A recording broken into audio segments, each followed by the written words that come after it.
So, down there around the corner about 300 metres, or 300 metres from the corner you can see there, we were back up the track and we were up here on the top on the other side, and Mike shoots 2 deer over there.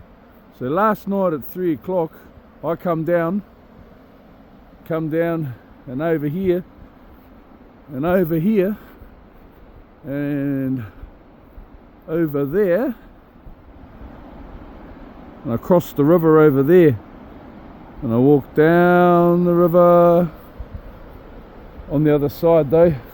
I didn't walk in the river, walked down the river there on the other side, down the river on the stones over there, down the river, down the river, down the river, down the river, down the river, down the river, down the river,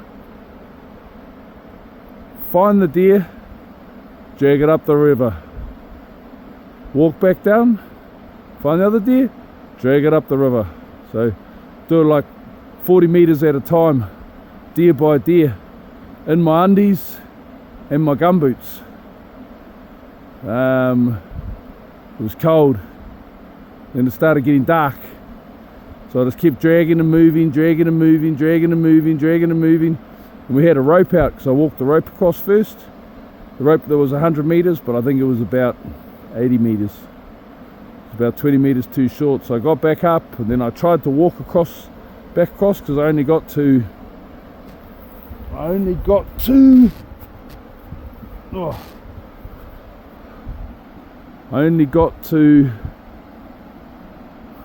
just over there with the rope. So I tried to walk across there with the rope and got swept down the river and smashed in those rapids over there, but I held on to the rope, so it pushed me back in against the side, smashed my leg, man, smashed my leg, oh man, smashed my leg.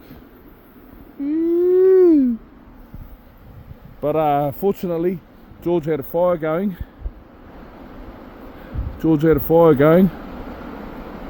And then so George volunteers to sleep down here for the night. George slept down here, flipping down here in the middle of here, slept down here for the night. I just we'd come back down this morning, he's got the fire going, he reckons he had a good night. Went across with another rope, tied the second rope to the first rope, and then George stayed on one side, I stayed on the other, and we fed the rope out to each other, and we sat down there on one side of the river each, holding the rope across, while Mike went and untied the other end around the corner over there and come back around and brought the rope back up and tied it onto the quad and then drove off that way. And he had to do that a couple of times, and then we got the deer over there on the edge, just on the edge over there, because they were on the other side. Well, you see where that guts is.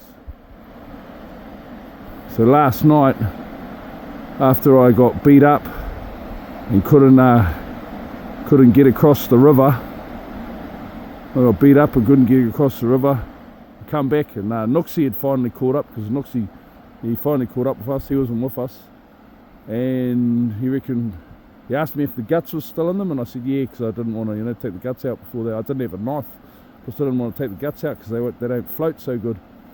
So he said, oh, nip back over with a knife and take the guts out. So I went back over there, back across over there, and walked down over there, and then I gutted them. And then because I was standing when I was gutting them before, I was walking up and down, so I sort of stayed warm. But when I was gutting, I was just standing there, so I was just standing still when I was wet. It was like 7 o'clock at night, it was dark. And man, I got so cold. I come back up, I walked back across and I walked out and I got by the fire. Man, I had to get by the fire. Man, I must have been seconds away from hypothermia.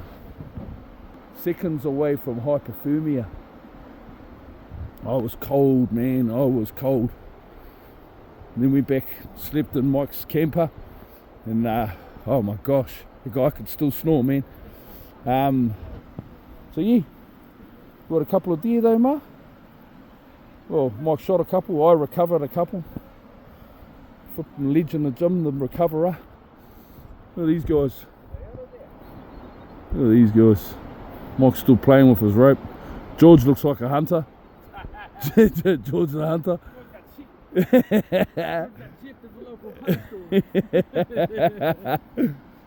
So me and Ez, good trip so far.